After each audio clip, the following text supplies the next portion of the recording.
time comes, don't postpone it. When others doubt. What's up, y'all? It's AG and my partner in crime, Bruce Lewis. We're Back with another episode of Keeping Up with the North. Disappointing game on Sunday. Yeah, not fun to talk about. We'll get into that. Twins made a move. They did, finally. I like that. Some pretty good UFC fights on Saturday, UFC 282. 9 Performance of the Night bonuses given out. Just a few fights I wanted to note. Biggie Boy versus Chris Daukaus. Daukaus has lost 3 fights in a row in grueling fashion. Biggie Boy pretty much blitzed him right off the bat. Knocked him out 23 seconds into the first round.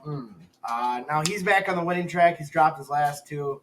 It's a pretty crazy fight. You keep going forward with the MMA. Raul Rojas, 18 years old. Won his UFC debut by submission, 2 minutes 44 seconds into round number 1. Damn. He is the youngest UFC fighter to win in their debut. Nice. So a lot of people are calling him the Mexican Khabib. Yeah. Keep going forward. You got Bryce Mitchell versus Topuria. I thought Topuria looked great in all aspects of his games. He defended takedowns very well against a great ground fighter. He submitted him as well, 3 minutes 10 seconds into round number 2. He dropped Mitchell with the hard combo, then took his back and finished the fight with RNC. Darren Till took on Dricus du Plessis. I thought Till took a lot of damage up against the fence in the first round. Then Till in the second landed several left hands, clean counter knee up the middle. So going to the third, it was a round to a round. I thought Till had the momentum. Then the third, du Plessis was able to take Till down, lead into a submission. Du Plessis is 4-0 in the UFC. Till is 1-5 in his last 6. Told Bruce Buffer after the fight he may have torn his ACL. So prayers to him for a speedy recovery.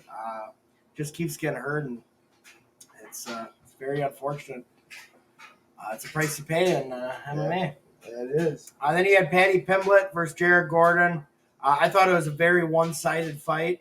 I would have gave it to Jared Gordon. I thought he dominated. He landed more strikes than him, more control time, more takedowns. But in the eyes of the judges, Gordon didn't do enough. And, Paddy the Baddy's the face. They're trying to make him the face of the UFC, so I thought they kind of gave him that one just because of that. And then you had Jan and Ankalaev for the vacant light heavyweight belt. They called it a draw. Jan damaged Ankalaev with calf kicks early. Ankalaev was pretty much limping to the chair. But, then Ankalaev began to wrestle. I honestly thought it was a pretty boring fight after the third round. And Dana White said the same thing. So hopefully they do something with these judges. Yeah. The scoring has been terrible. And on Ariel Helwani's podcast, he was saying a guy that judged Paddy's fight recently just did a fight in Bellator and gave it like a 50-45 decision. Didn't give the other guy any rounds at all. So then they fly the guy into the UFC fight like the next day after. Yeah. And, that's a quick turnaround. You're in 2 different states, different commissions. And what Ariel was saying is that he kind of just thinks that that judge is doing what will make the promoter happy, not actually watching. So, these judges need to be held accountable. It's like refs in football. Yeah, but refs in football are held a lot more accountable than in MMA. The judges just kind of, it all goes on the promoter. Yeah. So. Well, but anyways. You want to get into this Minnesota Vikings recap? Yep. Right. They lost. Yeah, 23-34. Saw that one coming. Unfortunate. But, hey, you called it. I think, we needed this loss again just to kind of realize, okay, there's a lot of things that we can fix up, especially on defense. We all saw what happened. Offense, I thought, actually played pretty well. Offense looked fantastic. Kirk was 31 for 41, 425 yards and 2 touchdowns. He is the first quarterback in 4 years to lose when passing for 400 yards, have a 75% completion rate, and no interceptions. Yeah. And how's about Justin Jefferson? Yeah, most receiving yards by a Viking in a single regular season game. Pretty incredible. 11 receptions, 223 yards.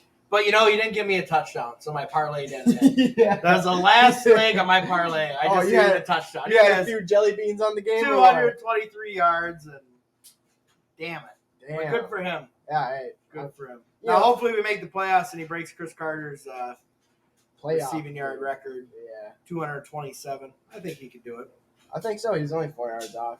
Yeah, we'll talk a lot about the offense to start because the defense is. We could talk. We can talk about the a defense lot about all that damn day. But we all know what needs to happen there. Thielen looked, he looked good. 7 receptions, 65 yards, touchdown. Hawkinson, pretty much his homecoming. The Detroit fans were booing him. I have no clue why. But 6 receptions, 77 yards. Osborne also came down with 5 receptions, 38 yards, and a touchdown. Yeah. But you look at Dalvin Cook, 15 attempts, 23 yards. He had a touchdown, but a costly fumble in the second half in the red zone. And part to blame on Kevin O'Connell, but listen, man. If he made the play, Kevin O'Connell would have looked incredible. He would have looked like a genius. We saw Dalvin kind of holding it. They had the jump pass there. It was open, but he just, Well, he should They had have a lot either more bounced outside or he just got happy feet. yeah, He gets happy feet way too much. too much pressure up the middle too. If you ask me, frankly, I'm sick of his shit. All right. I know he's top 5 in the league in rushing, but he's definitely lost his explosion. He's lost a step. You know how running backs are in the NFL. Yeah, and Give them 3-4 seasons. They play great. it's once they start The getting longevity in running back, unless you're Frank Gore, it's not very long. 27, 28 is where backs start dropping off. Yes, So, exactly. I mean, for him to have a cap hit in 23, let's see what it is. So his 2023 cap hit is going to be, I want to say it's right around 14 million. 17 million. Oh, wait, no, actually I lied. Sorry. 11.8 million is his cap hit next year. And that's a lot of money we could use elsewhere. How long do we got him for? 5 years, I believe, is his last contract that he signed. So we have 3 years left. Still have 27 mil to pay him.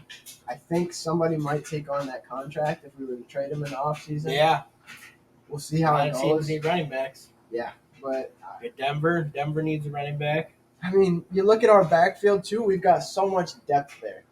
I don't think Madison's all that great either, though, to be honest with you. And he'll probably leave in free agency. He's probably going to be due for some money too. But you got King Kenne, Ty Chandler. We saw a little bit of him in the preseason. He looked pretty good. Kovac on the practice squad. But I don't know. I think we have 2 more solid backs that we could utilize. I mean, if you're going to keep Dalvin, lighten his load a little bit. Exactly. But Restructure his I mean, contract. Detroit's defense really isn't that great. No, and for him to only have 23 yards posted, I mean. And just go down to the ground in that situation.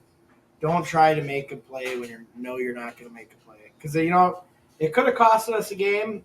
I'm not going to say it did cost us a game. What cost us our game is our defense. We were the worst defense in the league. Bad. So bad. It was an interesting stat I saw. So there was, So Vikings defense last 5 games. Points per game, 30. NFL rank, 32. Yards per game, 460. NFL rank, 32. 20-plus yard pass plays, 23. We're 31st in the league. The last 5 games, our defense has been complete dog shit. Longest active streak. And this is per Kevin Surford. Oh, man. So, thanks for the information, Yeah. Yeah, over the last 5 games, they've allowed over 400 yards each game. Yep. And the pass rush has been pretty much non-existent. What happened? Where did they go? Yeah, I don't know. They need to go with a 4-man front. They have Za'Darius and Hunter on the edge. I mean, Get Dalvin up the middle and one of the other guys. You look at weeks, Harrison Phillips. You look at weeks 4 through 10, and they had a pretty good. It was right around an average of 40% pressure rate on each down. So now they got nothing. Now it's right around. I want to say it's 25%, 30%, which is significantly low. So what And happened? the secondary is terrible. Yeah, and that can also go. Cam Dancer should have just. Oh, He didn't do anything. And Metellus jumped down, didn't show the. And I, some of it may be personnel, but the one person to blame is no other than Mr. Ed Dontel. I see. Saw on Twitter people getting a little hashtag going. Fire Eddie. Fire Donnie. Let's do it. Yeah, and looking at the presser after the game, Kevin O'Connell seemingly pretty frustrated with Ed Donatel. Yeah, but he's not going to make any moves. We clearly saw he's not fired yet, and they're not going to make any defensive changes as far as personnel goes. So, really just look to hopefully maybe see some more blitzing play calls, some different personnel packagings, something to get this defense going. Yeah, because it is not it. The rate they're going, we are not going to win a playoff game. Yeah, it does not look like it. And Blake Brandel's out 3 weeks, so hopefully Darashaw comes back this week.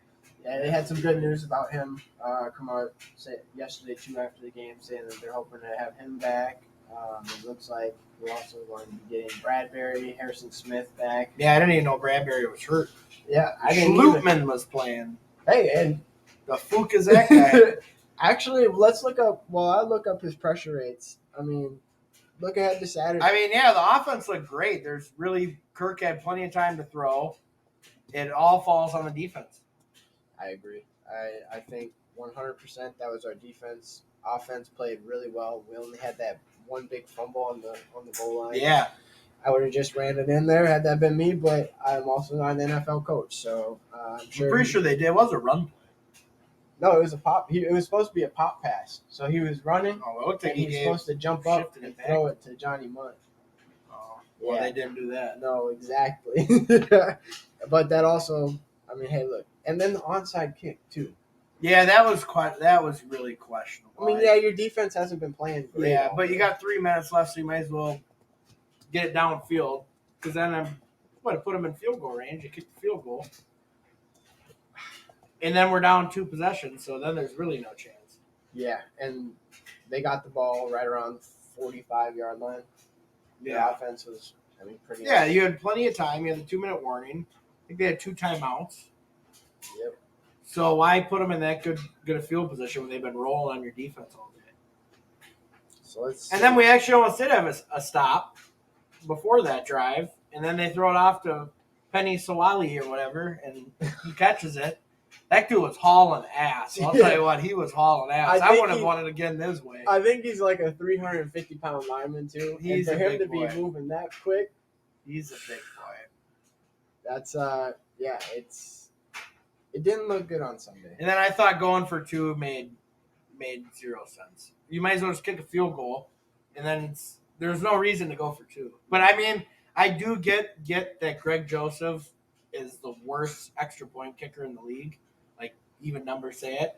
Yep. So if you're a big analytic guy and you look at it, maybe going for 2 is not the worst decision. But, if you're going to go for 2, you better fucking get it. You know what I mean? And, did Greg – I don't even think Greg Joseph kicked it. He did kick a field goal, didn't he? Oh, he kicked – did he kick a field goal? I don't know. Let's see. Greg Joseph. I'm actually trying to think back. So he did have 1 field goal attempt, and it was 41 yards. Made that. Well, good for him. Yeah, about time. He did make a field goal. I don't know necessarily, like I said, if we would have particularly picked the 2-point play, but they're analytics guys, O'Connell and Kwesi, so we'll see how that turns out. But did not end well for us on Sunday. So, well, it is what it is. Detroit's a very good ball club. So they're going to be a tough team the next few years. I have a buddy who thinks this is just ludicrous.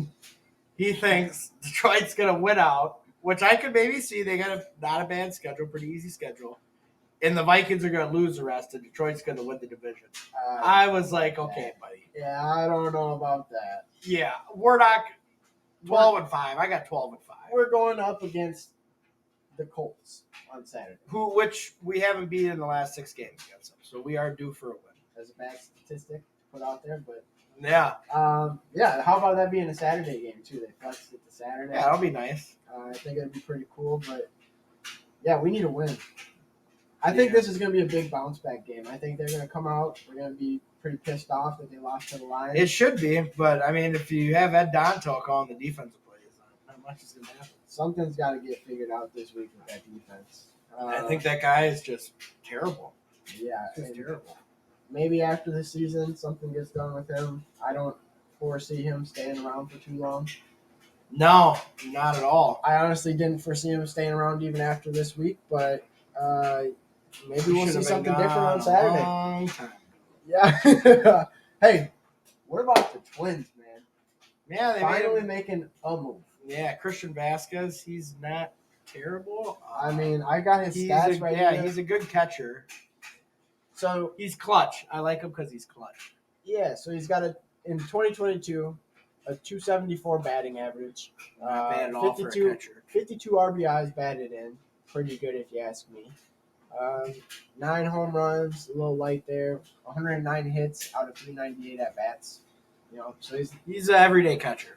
he's a pretty opportune hitter too, from what we've seen. Yeah, I've over the seen years. him make a splash in the playoffs and everything. So if we're looking at him compared to how Gary Sanchez did this year, Gary Sanchez 205. 205 batting average, 61 RBIs, so a few more RBIs batted in.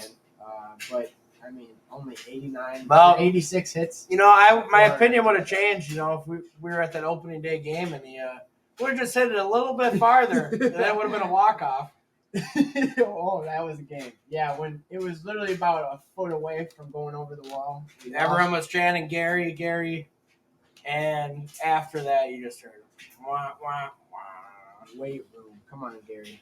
Yeah, Gary, he's not going to be coming. No. And then I see it's between us and the San Francisco Giants to get Correa. So, we need Correa. If we don't, Dansby Swanson, next guy up. yeah, I don't think so.